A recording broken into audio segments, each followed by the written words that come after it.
മുരളേട്ടാ, മുരളേട്ടനിപ്പോ എങ്ങനെയുണ്ട്? എന്റെ കാര്യം അവിടെ നിൽക്കട്ടെ. നന്ദൻ വിളിക്കാൻ മറ്റോ ചെയ്തായിരുന്നോ? ഇല്ല മുരളേട്ടാ, ഗൗരിയുടെ ഫോൺ വന്നതോടെ ഞാൻ വെപ്രാളപ്പെട്ട് ഓടി വരുമായിരുന്നു.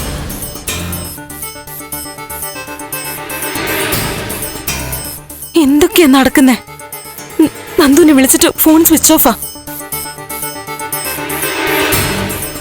എന്താ മുരളേട്ടാ, എന്താ സംഭവം?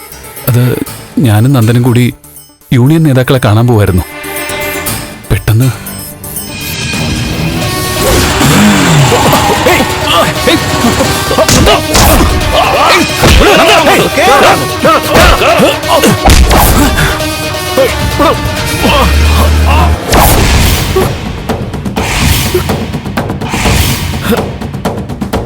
ആരാണെന്നൊന്നും അറിയില്ല.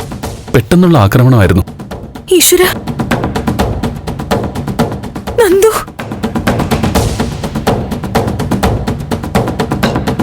എന്റെ നന്ദുവിന് എന്താ പറ്റിയേ?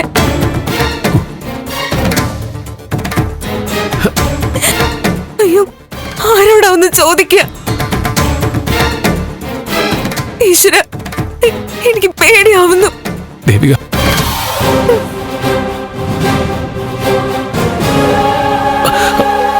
മുരളേട്ടാ, എന്താ ഇത്? കിടക്ക്. ഗൗരി, നീ ആ നഴ്സിനെ ഒന്ന് വിളിച്ചേ. എന്നിട്ട് ഇതൊന്ന് മാറ്റാൻ പറ. എനിക്ക് പോണം. മുരളേട്ടാ, മോനെ നീ അവിടെ കിടക്ക്. അമ്മേ, നന്ദൻ എവിടെയെന്ന് അറിയണം.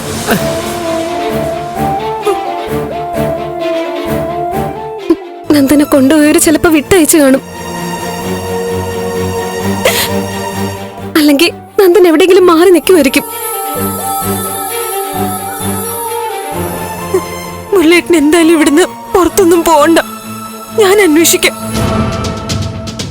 ഹരിയങ്കളിനെ വിളിച്ച് പറയാം.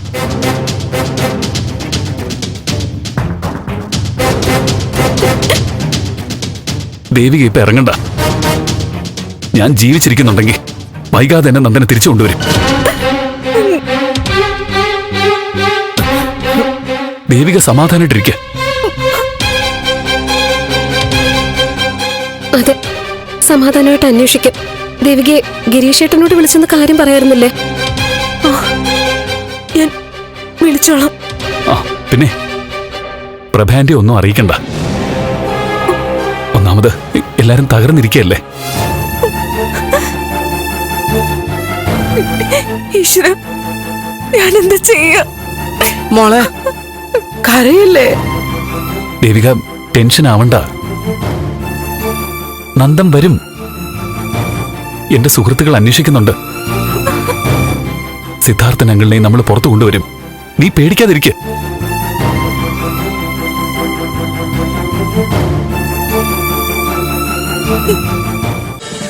ഫ്ലവേഴ്സ് ഒരുക്കുന്ന കാഴ്ച വസന്തം യൂട്യൂബിൽ പ്രേക്ഷകർക്ക് ലൈവായി കാണാം. ഫ്ലവേഴ്സ് കോമഡിയിൽ ജോയിൻ ചെയ്യൂ, ആസ്വദിക്കൂ.